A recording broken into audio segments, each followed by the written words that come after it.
I've been sitting on this story for a while now. A few people in my life, my neighbor Carol, my friend Denise from church, even my doctor, they all kept saying, Dorothy, you need to tell somebody what happened to you.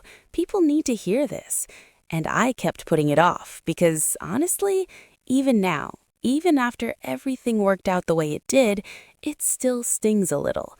Not because I lost, I didn't lose, but because of who did it to me. That's the part that stays with you. Hey everyone, I'm really happy you're here with me today. Thank you so much for watching. Your likes and subscriptions mean the world to me and help this little channel grow. Every single one of you makes a big difference. If you're enjoying the stories, please hit that like button and subscribe so you never miss a new one. Thank you again. So pour yourself something warm, get comfortable, because this is not a short story. This is the kind of story that has layers. The kind where if I just told you the ending, you wouldn't fully understand why it matters. You have to know the beginning. You have to know who I thought she was before I can tell you who she turned out to be. My name is Dorothy Elaine Marsh. I'm 71 years old. I live, and I want to be very clear about the word live there, because it becomes important. I live in a house I have owned for 34 years, a 3-bedroom, craftsman-style home in a quiet part of Columbus, Ohio. Nothing fancy, but it's mine. I bought it with my late husband Raymond in 1991. We raised 2 children in it. We planted the rose bushes along the front walk together. And when Raymond passed 8 years ago, that house became the thing I held on to. It's not just property to me, it's memory. It's Raymond's voice in the kitchen on Sunday mornings. It's my daughter Ellen's height marks on the doorframe in the hallway. It's mine in a way that goes way deeper than a deed of title. I want you to remember that, because everything that comes next makes a lot more sense when you understand that I wasn't just protecting a piece of real estate. I was protecting the last physical place where my whole life still existed. Let me tell you about Kayla. Kayla Marie Marsh, well, Kayla Marie Hendricks now. She took her ex-boyfriend's last name, even though they never actually got married, which should have told me something, but I'm getting ahead of myself. Kayla is my son David's daughter, my granddaughter.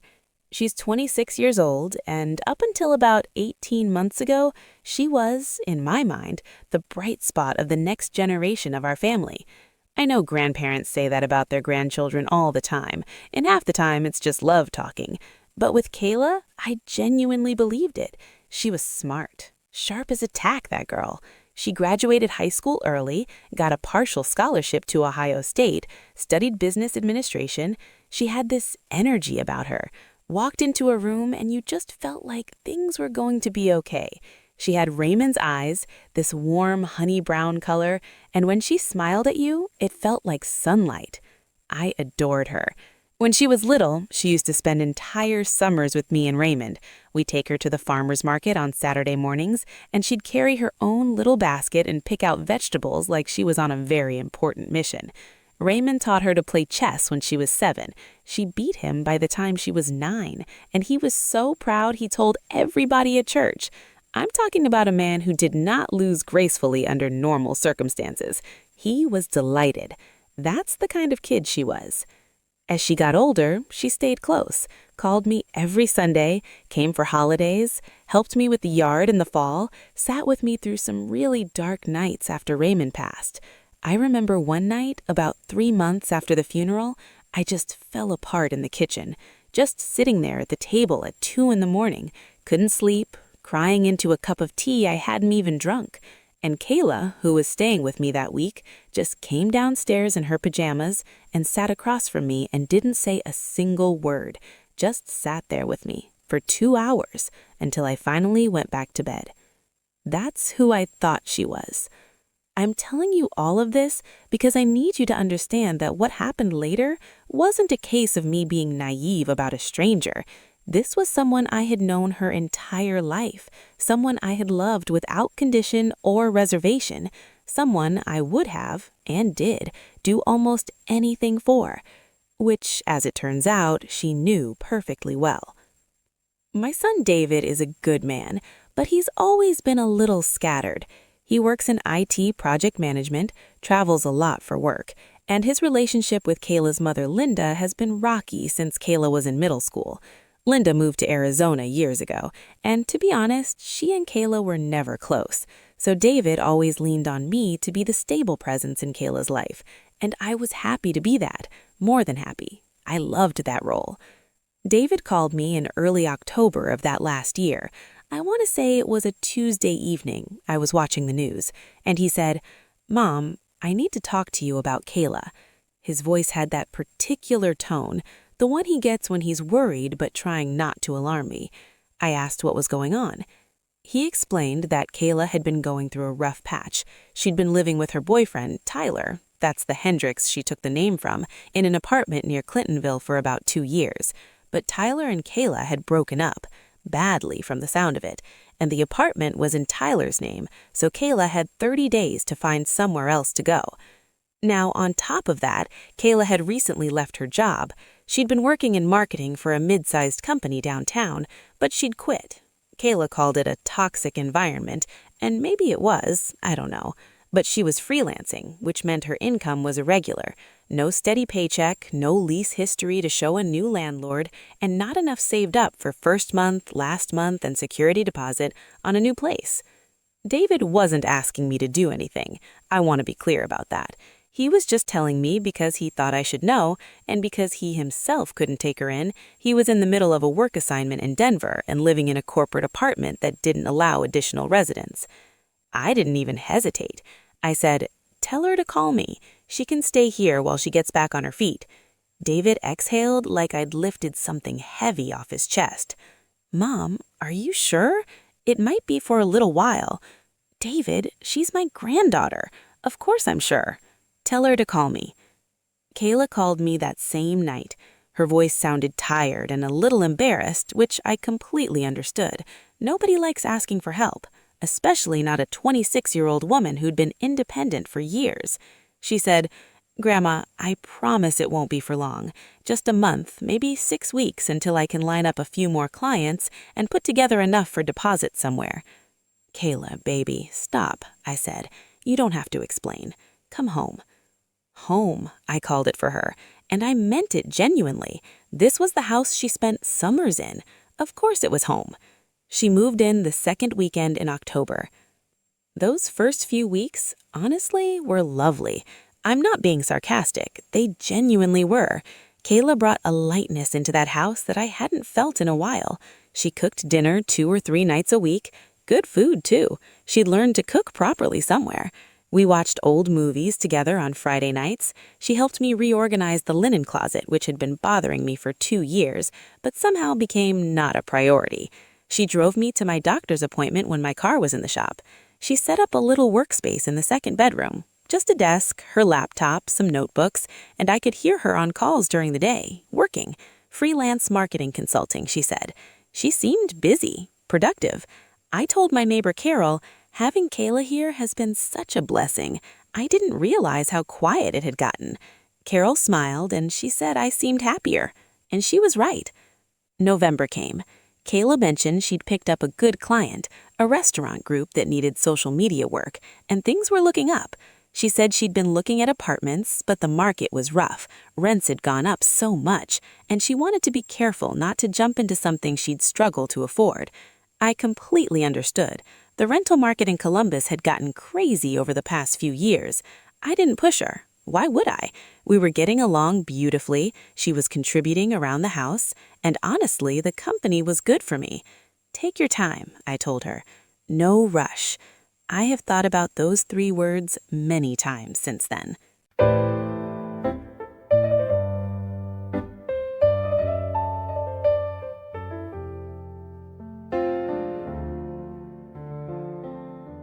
The first time I felt something slightly off, I honestly didn't even register it as a red flag. I filed it under "she's stressed" and moved on. That's what we do, right? Especially with people we love. We find the most generous explanation available and we go with it. It was Thanksgiving. I always do Thanksgiving at my house, have for 30 years. My son David flew in from Denver. My daughter Ellen came up from Cincinnati with her husband Paul and their 2 kids. And I'd also invited my friend Denise and her husband because they didn't have family nearby that year. It was a full house, warm, loud, wonderful. At some point in the afternoon, I overheard Kayla on the phone out on the back porch. I wasn't eavesdropping. I'd gone to the kitchen to get more ice and the window was cracked. I just heard fragments.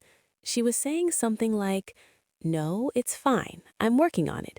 The situation is actually pretty good right now. I've got access to a lot more than I expected." I didn't think much of it. She was probably talking to a friend about the client work she'd mentioned. I went back to the living room. The second thing happened in early December. I came home from my Tuesday morning book club and found Kayla on the phone in the living room. When she saw me come in, she ended the call quickly. Too quickly. The kind of fast where you go from mid-sentence to "gotta go" in less than a second. She looked up at me and smiled and said, "Oh, hey, Grandma, didn't hear you come in. How was book club?" Completely normal words, but something in the speed of that hang-up registered somewhere in the back of my mind.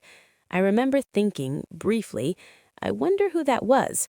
And then I let it go, because what was I going to do? Interrogate my granddaughter over a phone call? The third thing was a little bigger, but I still explained it away. I have a desk in my bedroom, an old roll top that was Raymond's, one of my most treasured pieces of furniture, and that's where I keep my important paperwork, bills, insurance documents, my will, that kind of thing. It's always been a little disorganized. Raymond used to tease me about it, but I know my own disorder, if that makes sense. I know where things are, even if they're not perfectly filed. One evening in mid-December, I went to find my homeowner's insurance renewal notice. I was pretty sure I'd put it in the right-hand cubby of the desk. It wasn't there. I looked through the whole desk, took me about 20 minutes, and finally found it tucked into the left-hand stack of papers under some old utility bills. I thought I'd just misplaced it. I told myself I'd been distracted lately. The holidays were busy. Easy enough to shuffle papers without remembering. But I noticed that a couple of other documents seemed slightly out of order too. Not dramatically, just slightly. Like someone had looked through them and then put them back, but not in quite the same arrangement. I stood there for a minute, looking at my desk, with this weird feeling in my stomach. And then I thought, "Dorothy, don't be ridiculous. Kayla has no reason to go through your desk. She's your granddaughter. Stop." So I stopped. That's the thing about betrayal by someone you love. Your own mind works against you. You gaslight yourself before the other person even has to try. Christmas was beautiful. Ellen and Paul brought the kids. David came again, and Kayla was in full hostess mode. She'd decorated the house with me the week before, and she'd bought a really thoughtful gift for everyone. She got me a first edition of a book I'd mentioned once, months ago, in a passing conversation. The kind of gift that tells you someone was really listening. I remember hugging her in the kitchen that evening after everyone had eaten and the kids were playing, and David and Paul were watching something in the living room, and I said, "Kayla, having you here has been the best thing this year." She hugged me back hard and said, "Me too, Grandma, me too." I believed her. I completely believed her. New Year's came and went. January was cold, the way January in Columbus always is, and Kayla and I settled into a comfortable domestic routine. She was still looking at apartments, she said, but hadn't found the right one yet. She'd started mentioning casually that the freelance work was slower in January, typical for the industry, she explained. Clients tighten budgets at the start of the year. She asked if it would be okay if she didn't contribute to groceries for a month or two until things picked up. "Of course," I said. "Don't worry about it." She also started making small comments here and there. Again, nothing that would have set off alarms if you were hearing them individually. Little things like, we'd be watching TV and she'd say, "This house would actually be worth a lot now, wouldn't it? Have you looked at what places in this neighborhood are selling for?" Or she'd mention, "You know, my friend's grandmother did a reverse mortgage and it really helped her out financially." Or she'd ask, seemingly out of nowhere, "Grandma, do you have a financial planner, someone who helps you manage things?" I answered her questions and didn't think much of them. In February, she asked if her friend could stay with us for a week. A girl named Melissa, she said, who was in a bind between apartments. I said yes, because I'm a person who says yes when I can. Melissa was polite, quiet, barely around. She left after 5 days. But here's the thing I didn't find out until much later. Melissa was actually a paralegal. By March, 5 months in, remember that initial just a month we talked about, things started to shift in ways I couldn't entirely explain away anymore. The first real conversation that unsettled me was one afternoon when Kayla came into the kitchen while I was making tea and sat down across from me at the table with this expression I hadn't seen on her before. Serious, a little rehearsed, if I'm being honest, like she'd thought about how she was going to start. She said, "Grandma, I want to talk to you about something, and I hope you'll hear me out." I said, of course, sat down with my tea. She started by saying how much she loved me, how much being here had meant to her, how she felt like she'd really reconnected with the family home. Then she said, "I've been doing a lot of thinking about the future, your future, my future, and I think there might be a way that works for both of us." She proposed that she stay permanently, not as a guest, as a co-owner. She'd done some research, she said, and she thought we should look into something called a life estate arrangement, where she would be added to the property deed and we would essentially share ownership. She would take on responsibilities, maintenance, bills. She mentioned even the property taxes, and I wouldn't have to worry about any of that anymore. She said it was common for families to set this up, said it would protect me, protect her, and protect the family home for the future. I looked at her across that kitchen table, and I had the very distinct sensation of the floor shifting slightly under my feet. Not panic, not anger, just a very quiet, very cold clarity that said, something is wrong here. I kept my face calm. I've been on this earth for 71 years, and one thing life teaches you, if you're paying attention, is when to go quiet. I told her I appreciated her thinking about the future and that I'd need to sit with the idea before I had any kind of response. She nodded and smiled and said, "Of course, Grandma. No rush. Just think about it." No rush. She used my own words back at me. I didn't sleep well that night.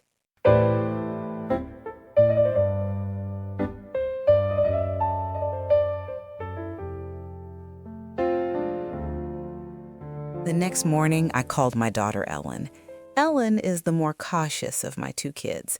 David leads with his heart, Ellen leads with her head, and I trusted her judgment. I told her about Kayla's proposal. There was a long pause. Then Ellen said, "Mom, don't touch that deed. Don't let anyone touch that deed." "I wasn't planning to," I said.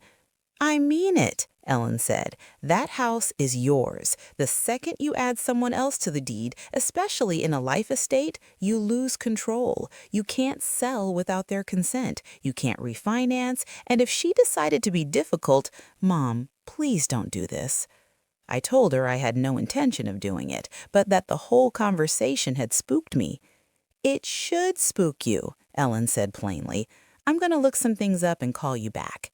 She called me back 2 hours later, and she'd clearly been doing research. She walked me through what a life estate really involves, what rights each party has, what it would mean for my ability to make decisions about the house. None of it was good from my perspective. It would essentially tether my property decisions to Kayla's consent. "I don't know what she's thinking," Ellen said, "but I want you to be very careful. And Mom, has she paid rent? A single dollar?" I said no. Ellen was quiet for a moment. "Okay," she said carefully. "I think you should talk to someone, not me, a real estate attorney, and I think you should do it soon." I promised her I would. But then a few days passed, and Kayla was sweet and normal, and I started second-guessing myself again. Maybe I was overreacting. Maybe she was genuinely just trying to help and had done some amateur internet research and not really understood what she was proposing. She was 26. She wasn't a lawyer. Maybe she just loved this house and wanted to be part of its future. I found 17 more reasons to wait. Meanwhile, the small things kept accumulating.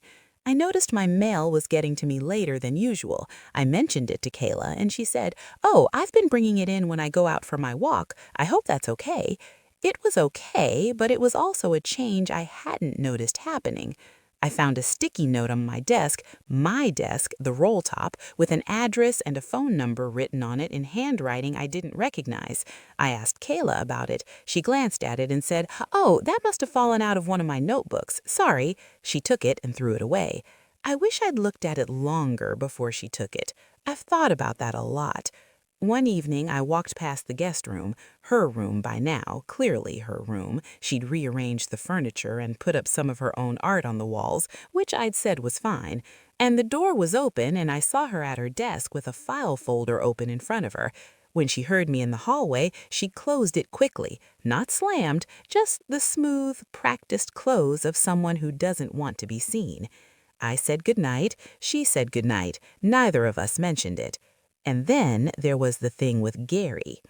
Gary is my financial planner, Gary Newcomb. He's been managing my retirement accounts and investments for about 12 years. Good man, straightforward, not the warmest personality in the world, but I trust him completely.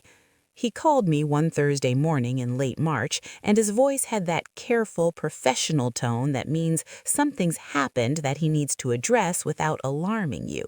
He said someone had called his office, claiming to be helping me review my finances, asking questions about my accounts, my assets, what property I owned. The caller had identified themselves as my granddaughter. Gary said he had given no information. Of course not. He couldn't discuss my accounts without my authorization, but he wanted me to know immediately. I thanked him. I hung up. I sat very still in my kitchen for a long time. My granddaughter had called my financial planner's office to try to gather information about my assets. I said that out loud to the empty kitchen, just to hear it. That was in late March, and that's when I stopped making excuses. I want to tell you something about the experience of realizing that someone you love has been playing a long game on you. It doesn't feel like what you'd expect. You expect to feel angry, and the anger comes eventually, but it's not the first thing. The first thing is a kind of deep, aching sadness, because you have to go back through everything you thought was real and re-examine it. Every warm moment, every hug, every conversation you felt seen and loved. You have to look at all of it again through a different lens, and that process is exhausting and heartbreaking in a way that anger, honestly, would be a relief from. I spent about 3 days in that state, going back, reassessing. The Thanksgiving phone call. I've got access to a lot more than I expected. The papers at my desk slightly out of order. The friend Melissa, the paralegal. The questions about property values, reverse mortgages, financial planners. The proposal about the deed. The mail she'd been collecting. The folder she'd closed when she heard me in the hallway. The call to Gary. None of these were accidents. None of them were a 26-year-old just fumbling through life and making careless mistakes. When I laid them all out in sequence, there was a pattern, a direction. She was building toward something. I just didn't know yet exactly what it was. Ellen came to Columbus that first weekend in April. She drove up from Cincinnati on Saturday morning, told Kayla she was just stopping by to spend the day with me, which was not unusual. Kayla was pleasant and made all of us lunch, which under the circumstances felt almost surreal, and then she left in the afternoon to meet a friend, which I suspect Ellen had counted on. The moment Kayla's car backed out of the driveway, Ellen sat down at the kitchen table with her laptop and said, "Okay, Mom, tell me everything, from the beginning, leave nothing out." So I did. I talked for about an hour, remembering details I hadn't even consciously cataloged until I started speaking them out loud. Ellen took notes. She's like that, methodical, thorough. When I finished, she sat back and looked at me with an expression that I recognized because I'd seen it on her face since she was a teenager. It's the look she gets when she's identified a problem and she's already 3 steps into solving it. "Mom, I think she may be trying to establish residency." I looked at her. "What does that mean exactly?" Ellen turned her laptop around to show me what she was looking at: Ohio landlord-tenant law, specifically the statutes around how a person can acquire legal residency rights in a property, not ownership, but occupancy rights, simply by living somewhere long enough without a formal eviction process or a written agreement defining their status. She explained it to me slowly and clearly, the way she does. In Ohio, if someone has been living in your home for long enough, if they've been receiving mail there, if they've established it as their primary residence, they can, under certain circumstances, be considered a tenant, and tenants have rights, even tenants who never signed a lease, never paid rent, and moved in under the guise of being family. Removing them becomes a legal process with notices and timelines and hearings. She could potentially, Ellen said carefully, make it very difficult for you to ask her to leave, especially if she were to, say, be the one who initiated the legal process first. I stared at her. Are you telling me that my granddaughter might try to claim some kind of right to stay in my house against my wishes? Ellen pressed her lips together. I'm telling you that the things you've described, finding out about your assets, looking into the deed, establishing herself here, they form a pattern that concerns me. I think you need to talk to a real estate attorney this week, not next week, this week.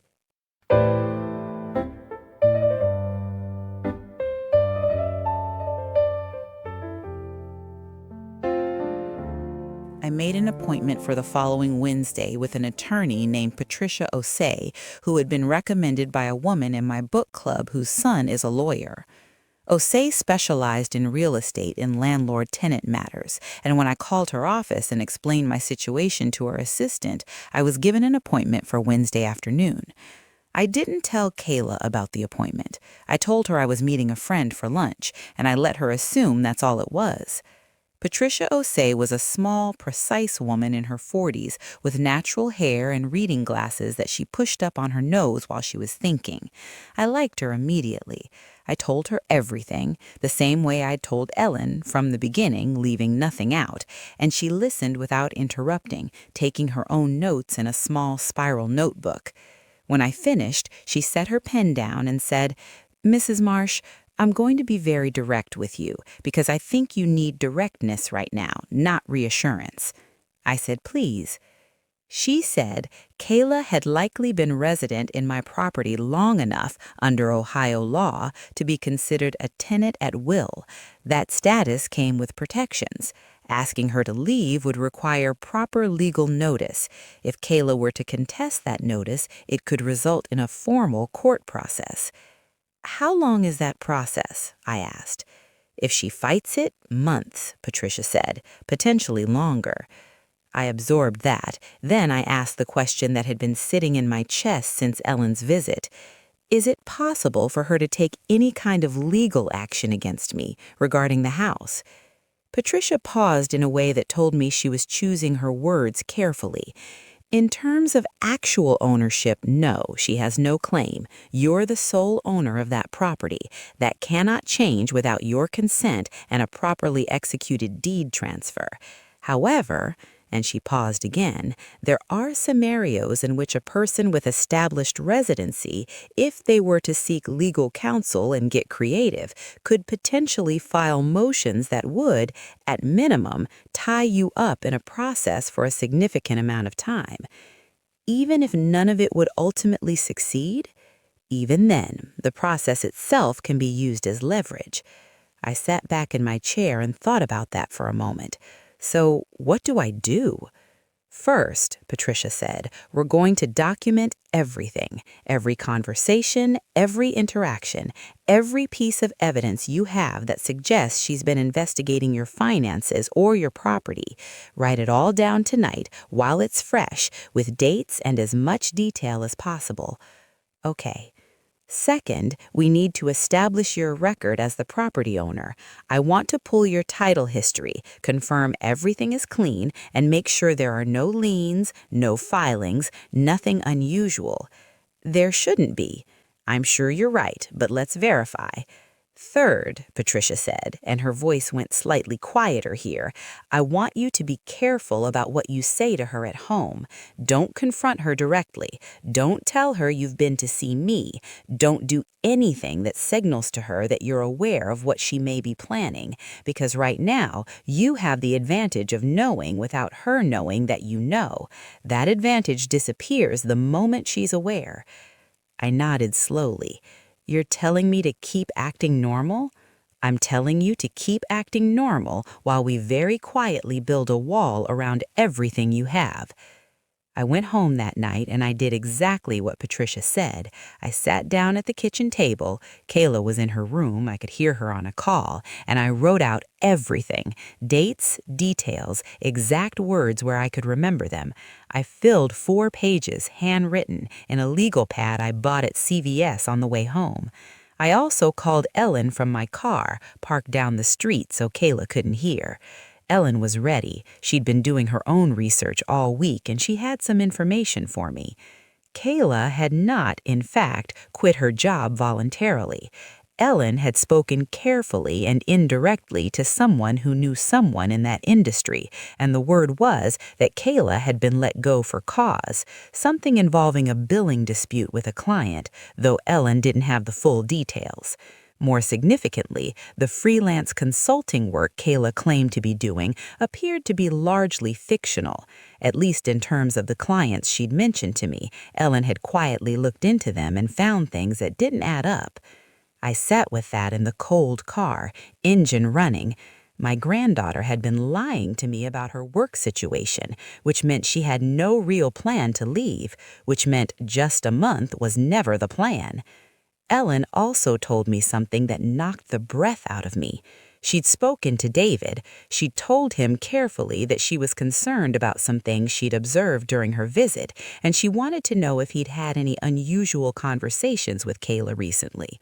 David, who tends to get defensive about his daughter, had initially been dismissive, but then, this is the part that got me, he mentioned that about a month prior, Kayla had called him and asked him some questions about the family estate situation, specifically about whether I had a will, who was in it, and whether there had ever been any discussion about what would happen to the house.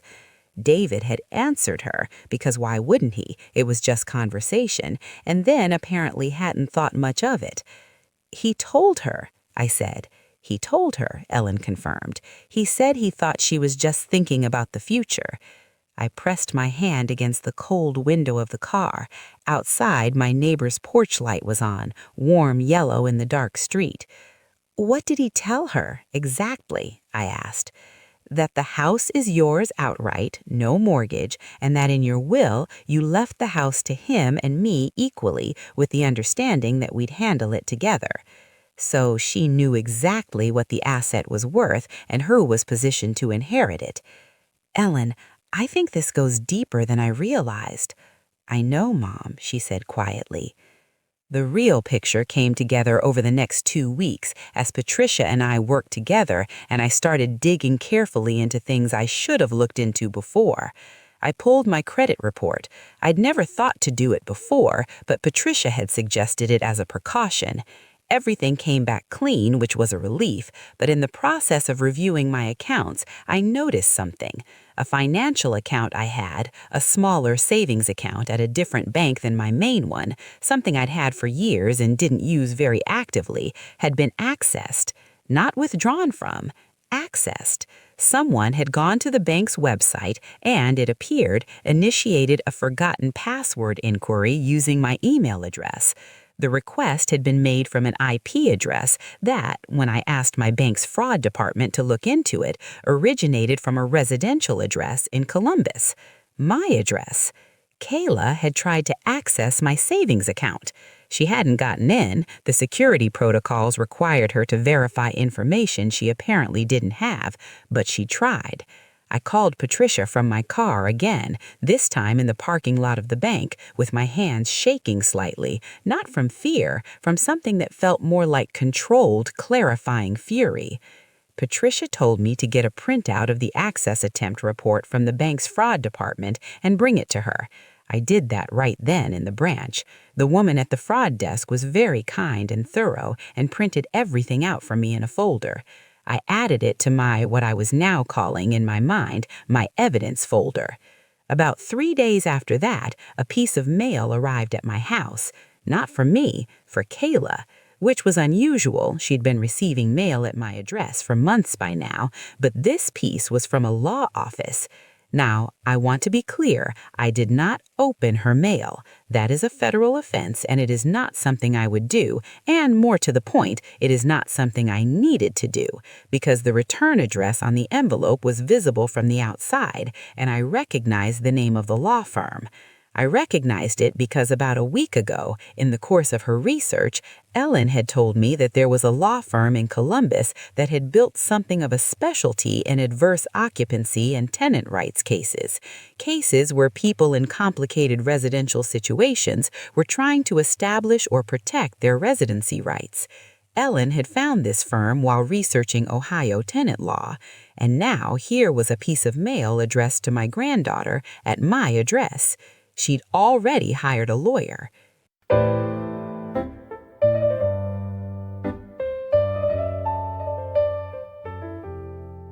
I called Patricia within the hour. Patricia was quiet for a moment when I told her.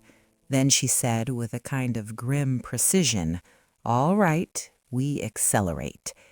Here's what I want to say about this phase, because I think it's the part people find most interesting. When I tell this story to friends, to Denise, to Carol, to my book club, this is the part where they lean forward, because this is where I stopped being a victim in the making and became something else. Patricia was excellent. I want to say that clearly. She was calm, she was strategic, and she treated me not like a confused elderly woman who needed to be protected, but like a competent adult who had a problem that needed to be solved. I appreciated that more than I can say. Here is what we did, step by step. First, Patricia pulled the full title history on my property and confirmed that it was clean. No liens, no encumbrances, no unauthorized filings of any kind. Good. We established a baseline. Second, we compiled a comprehensive record of my ownership, 34 years of tax payments, utility accounts, mortgage and subsequent payoff documentation, insurance history, all of it organized into a packet that told a very clear, very complete story. This house belonged to Dorothy Elaine Marsh, had belonged to her and her late husband, Raymond Marcus Marsh, and every inch of its history was documented. Third, Patricia filed what she described to me as a precautionary quiet title action. This is a legal process, fairly routine in circumstances where there might be any question about who holds clear title to a property, that essentially asks the court to formally confirm that you are the uncontested owner. It's a proactive step. It gets the record in front of a judge before anyone else can get there with a competing claim. It also, Patricia told me, sends a certain message to anyone who might be considering a legal challenge. We're already here, we're already on record, and we see you. Fourth, and this was the one that required a deep breath from me, we prepared a formal notice to vacate for Kayla. Patricia drafted it carefully, in full compliance with Ohio's landlord-tenant statutes. Kayla was a tenant at will, which meant she was entitled to notice. Patricia gave her 30 days, more than the law required, which was both generous and strategically more difficult to attack. It was served properly, documented, and put on the legal record. I want to tell you about the night before that notice was served, because it was a hard night. I won't pretend otherwise. I sat in Raymond's chair, the big armchair in the corner of the bedroom that I've never moved, not even thought about moving, and I had a conversation with him that I've had before, in hard moments since he passed. A one-sided conversation, the way all the best ones are. I told him what was happening. I told him how much it hurt. I told him I missed him terribly, and I wished he were here to help me think through it all, though I also knew in my heart what he would have said. Raymond was the most fair-minded person I have ever known, and fair-minded people don't allow themselves to be taken advantage of, even by people they love, maybe especially people they love.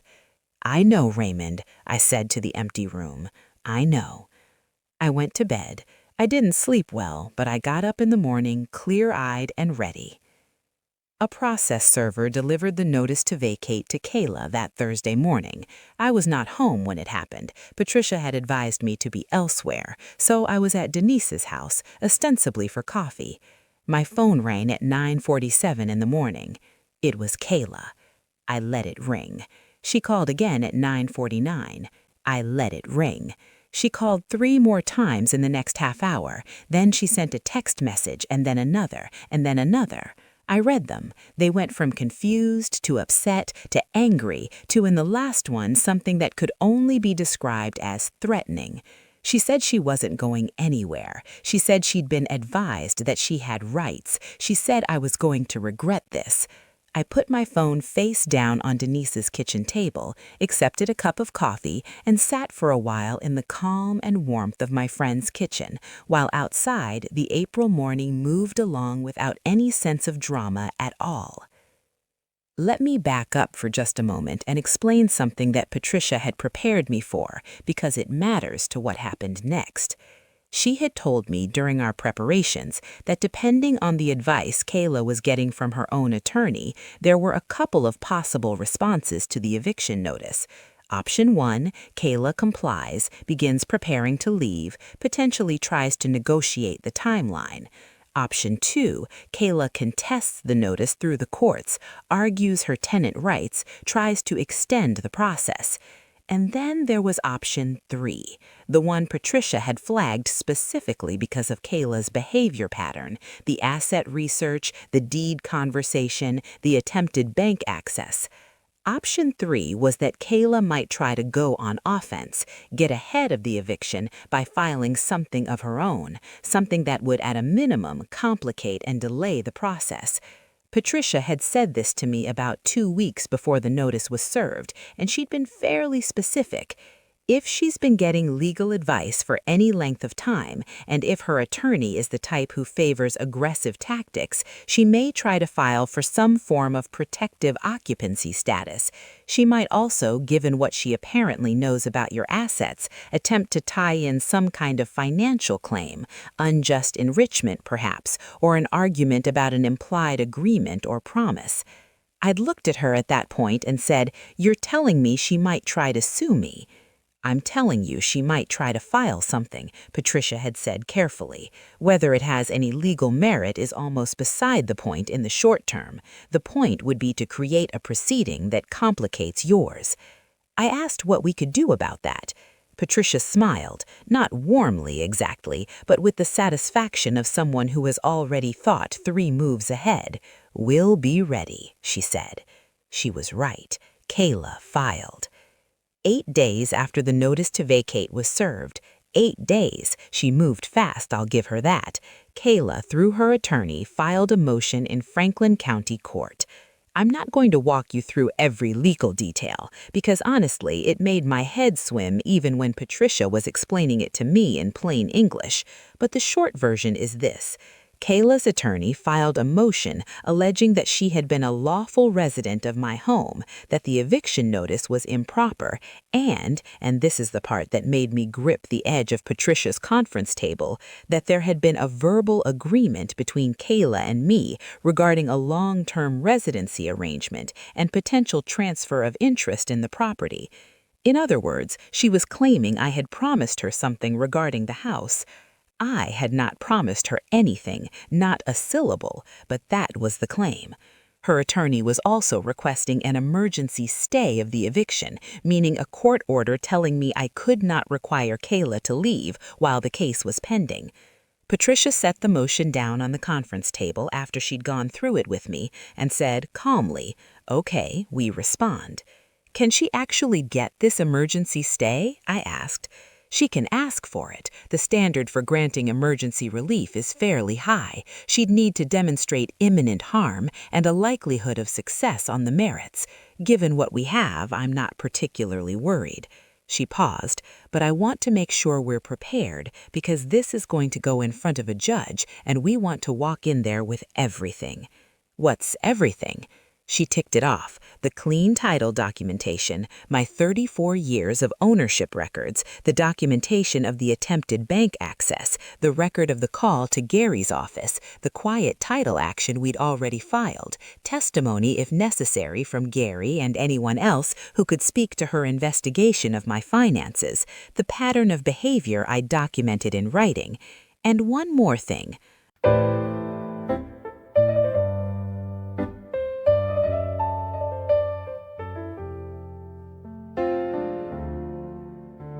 I want to reach out to the Bar Association regarding the law firm representing her, Patricia said carefully. Not to make a complaint, not yet, but to understand who we're dealing with and whether there are any flags we should know about. Is that normal? It's prudent, she said. Between the filing and the hearing, which was scheduled for about 3 weeks out, life in my house was, how to describe it? Very tense, very quiet. Kayla was still there, had to be, while the stay was pending, and the two of us were moving around each other like planets in the wrong orbit. She'd stopped cooking, stopped making conversation, really. She'd come out for meals, speak minimally, go back to her room. I was civil. I want to be absolutely clear about that. I was not cold, I was not hostile, I did not yell, I did not confront her. I said good morning, I said good night. When she came into the kitchen while I was making dinner one evening, I asked if she was hungry and offered to make enough for two. She looked at me with an expression I still can't fully read, something between guilt and defiance, and said, "No thank you," and went back down the hall. I ate alone that night, at my kitchen table, in my house, and I thought about all the dinners I'd made in that kitchen for my children, for my husband, for holiday gatherings that filled every chair. I thought about what I was fighting for, not just the property, not just the money or the security, though those things matter. I was fighting for the right to be in my own story, for the right to be the one who decides what happens to the thing I spent my life building. I wasn't going to give that up, not to anyone, not even to someone with Raymond's eyes. About a week before the hearing, Ellen came back up from Cincinnati. She brought her husband Paul, who was an accountant and a very methodical person, and the three of us spent a Saturday going through everything one more time. Every document, every piece of evidence, every date and detail. Paul, who had been fairly quiet through most of it, looked up at one point and said, "Dorothy, I want to ask you something directly. Is there any chance at all, that something you said to Kayla at any point could be interpreted as a promise, a comment about the house, the will, something she might claim as an implied agreement?" I thought about it seriously, because it was a serious question and it deserved serious consideration. I told her she could stay here, I said, when she first asked. I said, "Come home." I said, "Take your time." But nothing about ownership, nothing about adding her to the deed or the house being hers someday. She asked me about the deed proposal in the kitchen in March. I said, I'd have to sit with it. I never agreed to anything. Paul nodded slowly. And was anyone else present for any of these conversations? I thought, the kitchen conversation, no. But the Thanksgiving, when I overheard her on the phone, my son David and Ellen and her family were all in the house. Ellen said quietly, "And the conversation Kayla had with David about the will. He can testify to what she asked him and when." Paul said, "Good. That's all good." There was one more thing that came to light in that final week before the hearing. I almost don't want to include it because it was the piece that hit me the hardest, even harder than the bank account attempt, even harder than the filing. But I promised to tell this whole and true, so here it is. Patricia had done what she'd described as routine due diligence on Kayla's attorney and his firm. And while she was doing that, she'd also quietly looked into Kayla's background a little more generally. Not intrusively, nothing that required any special access, just the kind of information that's generally findable when you know what you're looking at. What she found was that Kayla had done this before. Not exactly this, not the same plan, not the same situation, but there was a civil filing in another Ohio county from about 3 years earlier, a landlord-tenant dispute, an older woman, not related to Kayla, who had allowed Kayla to stay in her home as a house-sitting arrangement, and then found herself in a prolonged legal dispute when Kayla claimed residency rights. That case had eventually been settled. Patricia didn't have the terms, but the fact of it was there, on the public record. Kayla had practiced this. I was sitting in Patricia's office when she told me that, and I felt something in my chest settle into a very deep, very cold stillness, because it meant, definitively, beyond any final remnant of doubt, that it had never been about love. It had never been about reconnecting with the family home, or taking care of me, or any of the things she'd said with Raymond's eyes looking back at me across the kitchen table. It was a method. She had a method, and I was the latest person she'd tried it on. I let myself feel that for exactly as long as I was in that office. Then I thanked Patricia, put my things in my bag, and said, "Let's go win." The hearing was on a Tuesday morning in early May.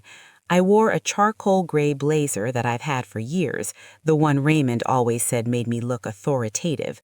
I got there 20 minutes early. Patricia was already in the hallway with a banker's box of documents. Kayla came in with her attorney, a man named Forsyth, a little later than I arrived. She looked tired. She had her hair up. She didn't make eye contact with me when she walked in. I had Ellen on one side of me, and I had my Faith on the other side, the quiet, steady kind that doesn't shout, just holds. I'm not going to walk you through every single moment of that hearing, partly because court proceedings are not the most thrilling thing to narrate in detail, and partly because the outcome is what matters. But let me give you the shape of it. Forsyth, Kayla's attorney, argued that Kayla had established legitimate residency in my home, that there had been representations made to her, implied if not explicit, about her long-term presence in the home, and that the eviction was improper and potentially motivated by an attempt to deprive her of established rights. He was competent. He made his argument cleanly. I'll give him that. Patricia was something else entirely. She started by presenting my ownership documentation, 34 years, every tax payment, every bill, the mortgage payoff, the insurance history, a complete, unbroken record of sole ownership by Dorothy Elaine Marsh. Clean, unambiguous. She laid it in front of the judge like setting the table for dinner. Then she addressed the residency claim. Yes, Kayla had been living in my home. Yes, under Ohio law, that conferred certain tenant protections. Yes, the notice to vacate was properly issued and properly served in full compliance with those protections. There was nothing improper about the eviction. The notice was legal, it was adequate, and it was the lawful exercise of a property owner's rights. Then she addressed the alleged agreement. Patricia looked at the judge and said, and I'm going to try to give you as close to her words as I can remember, because they were good words. She said, "Opposing counsel has alleged that Miss Hendricks has been giving representations by my client that amount to an implied agreement regarding long-term residency or interest in the property. We will show not only that no such representations were made, but that Miss Hendricks had been actively and deliberately investigating my client's financial assets, attempting to access her bank accounts, and gathering information about her will and estate. Conduct consistent not with a family member acting in good faith, but with a person executing a calculated plan." And then she presented the evidence.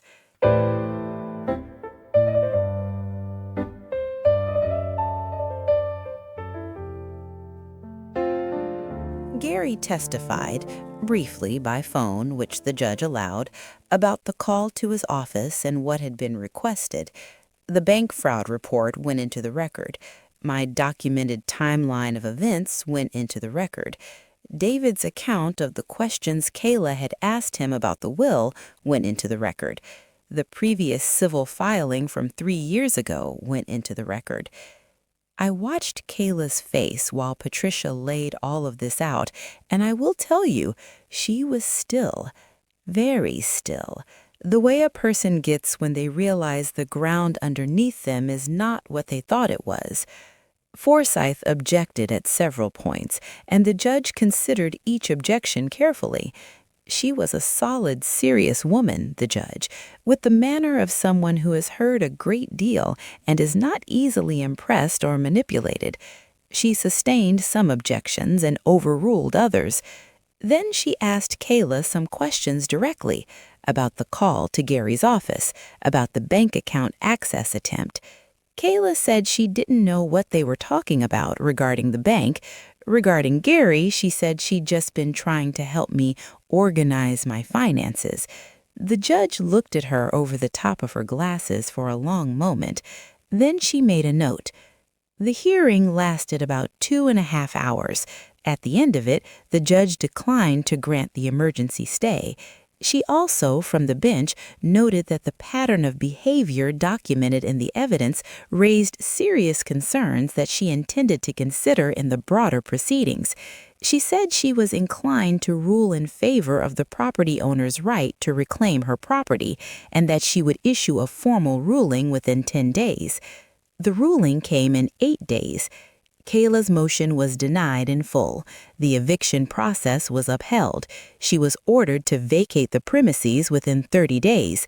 The quiet title action Patricia had filed was noted in the ruling as establishing clear and uncontested ownership, and the judge made a specific notation, a formal notation in the written ruling regarding the conduct documented in the record, describing it as troubling and warranting further scrutiny. That last part was important, as it turned out. Kayla left my house on a Wednesday morning, 28 days after the ruling. She did not say goodbye. I know because I was in the kitchen when I heard the front door close, and I looked out the window and saw her loading the last of her boxes into the back of a car driven by someone I didn't recognize. She didn't look at the house as they pulled away. I stood at the kitchen window for a minute, just stood there. Then I made myself a cup of tea, went and sat in the living room, and let myself feel the profound, specific quiet of a house that is yours again.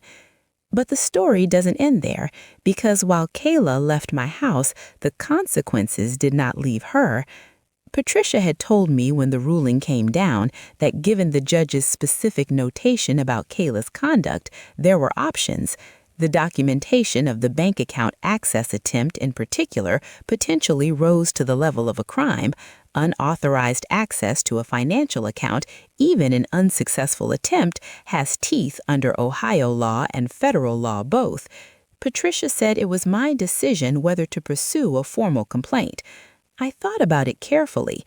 This is the part where some people would say, "Let it go, she's family, you won, be satisfied with that." And I understand that impulse. I want to be honest that I understand it because I felt it too, briefly.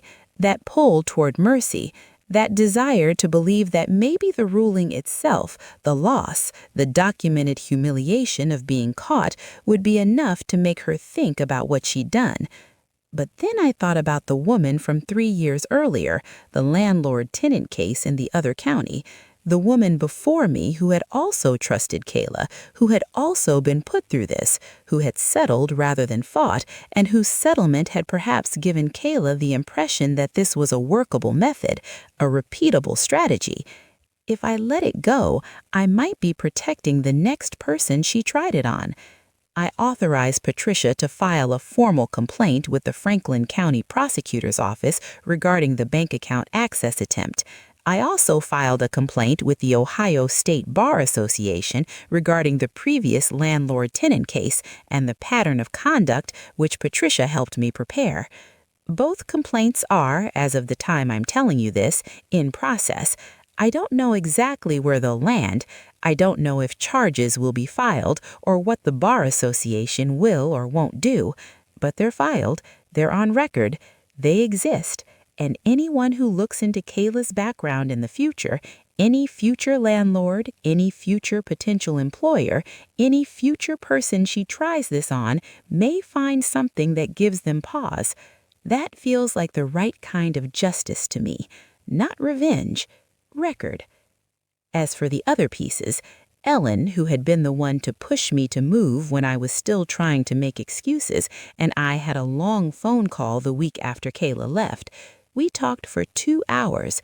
We talked about Kayla as a child, about the girl we'd loved and still grieved in a way, because the loss of someone who never quite existed is its own particular grief. We talked about David, who was shaken and hurt and struggling to reconcile the daughter he thought he knew with the things she'd done. We talked about what families owe each other and what they don't. Ellen said something that has stayed with me. She said, "Mom, she used your love as a tool, but that doesn't mean the love itself was wrong. It means she was." I've thought about that a lot.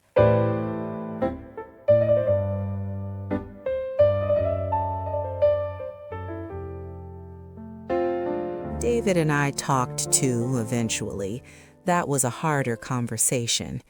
He apologized for telling Kayla about the will, which I told him he had nothing to apologize for. He hadn't done anything wrong. He'd just been a father who trusted his daughter.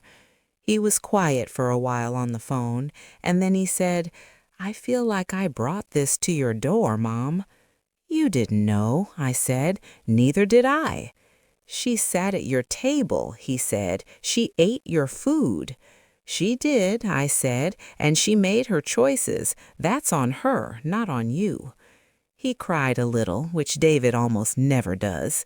I told him I loved him and that the house was still standing, and so was I, and that was what mattered. Carol, my neighbor, brought me flowers the week after Kayla left. She didn't know the details, just that things had been difficult and now seemed better. She set them on my porch railing and said, "You look like yourself again, Dorothy. Your shoulders are down." I laughed at that. She was right. I hadn't realized how much I'd been carrying it in my body until it was gone.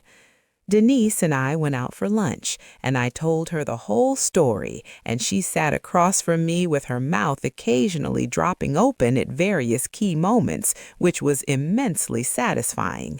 She told me I was the toughest person she knew. I told her I wasn't tough. I was just old enough to know that the truth is usually simpler than people want it to be, and smart enough to find a good lawyer. Gary called to check on me and said he was glad I'd taken action and sorry the whole thing had happened. I told him I was too, and I meant it. Patricia sent me a card when everything was resolved, just a small card, professional but warm, that said she was glad the outcome had protected my home, and she was always available if I needed anything going forward. I put it on my refrigerator.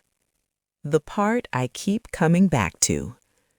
I told you at the beginning that this story has layers, and I've told you most of them now, but there's one more I want to share because I think it's the most important one, and it's the one that's hardest to talk about without sounding like I'm delivering a lesson, which I promised I wouldn't do.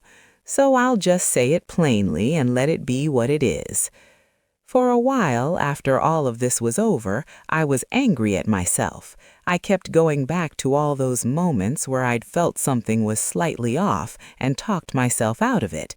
The papers out of order on my desk, the quick hang-up on the phone, the folder she'd closed, the questions about the property and the reverse mortgage and the will. I kept thinking, how many times did you have the information and choose not to see it? But I've made my peace with that, and here's why. I acted out of love.